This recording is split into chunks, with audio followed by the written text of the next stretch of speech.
Okay, today I would like to talk to you a little bit about creating a black and gray portrait. Very basic portrait with black only, shading liquid, no whites added to the gray, so it's very basic. It's just used with lining black, the three different kind of shading blacks, and then we use a shading solution to make the really light colors happening. As you see in this case, we have a very simple portrait. It's on a forearm, that's why it comes down together. It's placed fairly far up front, that's where the wrist is. What I did is, in this case, is I started to put the stencil on the skin, and I did really stay away from mostly line work. So what I did is like I made some line work here where I knew I want to be very dark, just to hold the piece together, and some little line work here. But all on this part where you see there's no line work into it, there's no solid line on the chin, there's no solid line in the middle of the mouth, no solid lines by the nose. So what I basically started is where the stencil was placed, I started to shade right underneath here and brought the shade in underneath the chin. So instead of creating a line with a liner, I used a 15 Magnum curved so it's soft on the side. And I started to shade right in here and start to layer it in.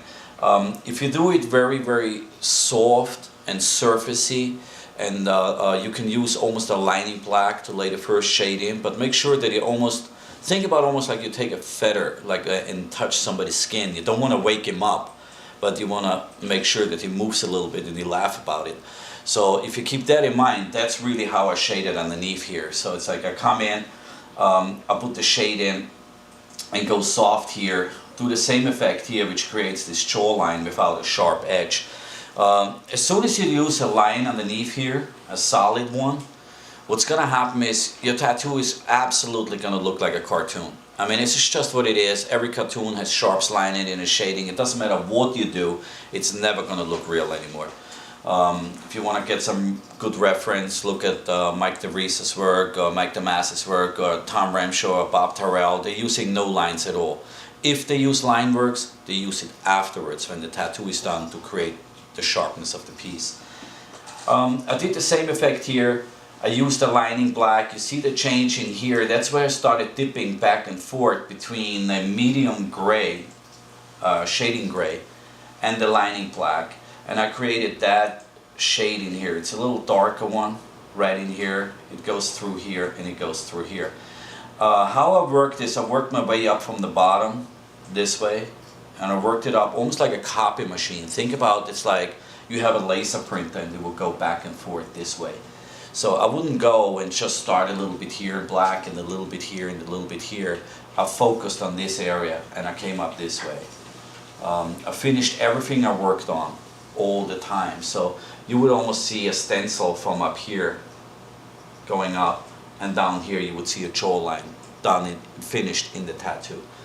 So if you do that, you focus more in a small area, and your brain is not seeing the overall picture, it's just focusing on what you do, and it trains itself to be more accurate in shading. As trying to emulating a picture and say like, oh, I need to get as close as possible, your brain really focuses on that shadow. That's what you really want to do. Over here, I started to come in. There's a very soft shade what creates that highlight. There's no white in there. That's the skin. That's just how the skin is. It looks whiter than it really is. It's because I used a shading solution to break a light gray wash down to almost nothing.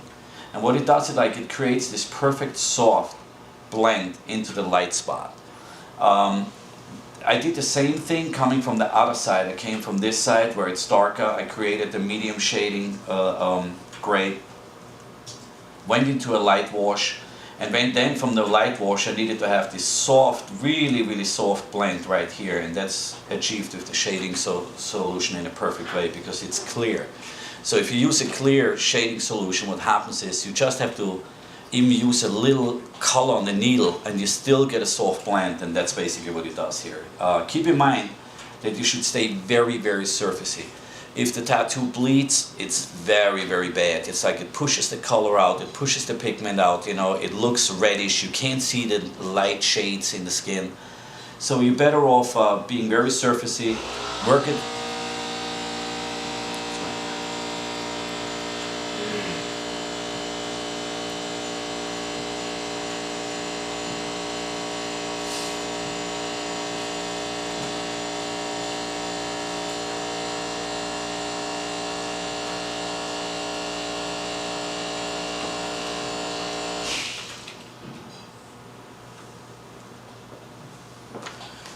Surfacey.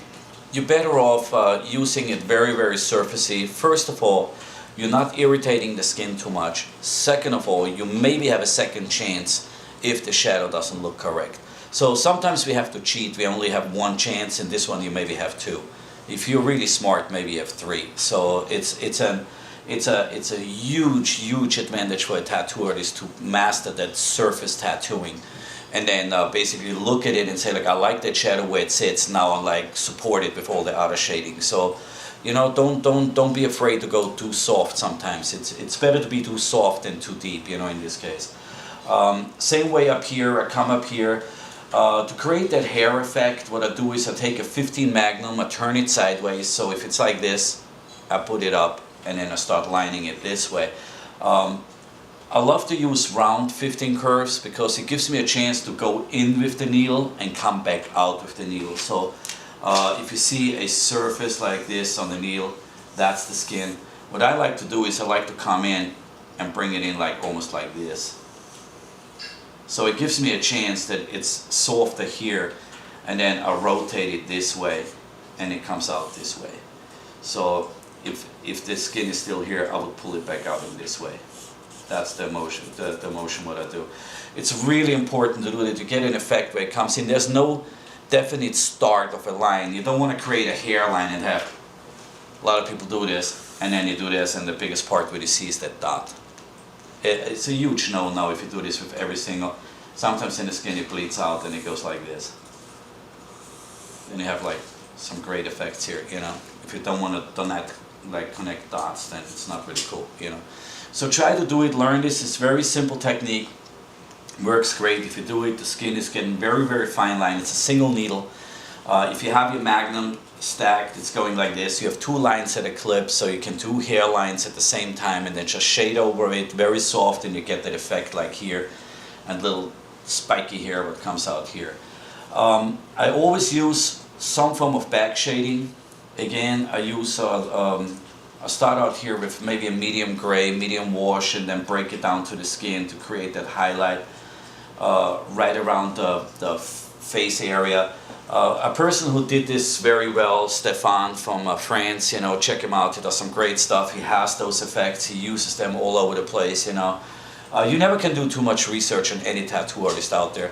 An old saying in the tattoo industry was like, you know, a great artist, you know, creates, but a killer artist steals from the other one. So steal whatever you can, look at it, figure out how he does it. It only enhances everybody's technique, you know, it only enhances the pieces, and those pieces going to be the minimum requirement in the next 5 years, which 20 years ago nobody could do something like that. So it's like, you know, time is moving on, so try to be creative, learn a lot, you know, check everybody's workout, support them, send them some question, and hopefully get some answers. You know, a lot of people help you, you will see. So the next part what I did, I always do the eyes at the end. Always. It's like if you put the eyes in the beginning of the portrait, like I see it sometimes done, you create already a look, a feel for the tattoo. If you don't have any eyes in it, I always say it looks like your evil kid. So this is how your kid is for real. It has no eyes, it's evil, it's mean. If they can already understand that all the facial expression and the shades and the expression reflects already their portrait, their loved one, their kid, without the eyes, just in an evil way, you're on a good track. You put the eyes in, that's when you put life into the piece. That's what it is. If you put the eyes in first, everybody focuses on the eyes, you will get lost by the shading. And what's going to happen is like everybody's going to look in this section, the expression. Most of the time, this way, and those little parts here, which make all the portrait. So if you take this away in the beginning already, where people focus on the eyes, your brain is not going to focus as hard on the shades and on the little muscles in the face everywhere. So, you know, because you have already the look. So try to stay away from that. Put them in at the end. I found out over my years of tattooing that that's the best way to do it. Again, colors used in this tattoo: lining black, gray wash dark, gray wash medium, gray wash light, intense mixing solution. That's it. Very simple. 15 Magnum. I use the 5 liner to make those lines. Some of them are done at the end. And that's really it. Very, very soft tissue. Make sure that your tissue you wipe with is always a little moist, a little wet. If you work on somebody for 4 or 5 hours with a rough tissue, you're gonna tear up the skin tissue, you're gonna make it raw, it's gonna get reddish. Again, you can't see the shades, not the light ones. So make sure that the customer has a great time and you have a great time by doing it. So let me know what you think. If it helped you, let me know. If it didn't help you, if you have any more questions, just send it to us, and we're gonna try to get an answer for you. Right.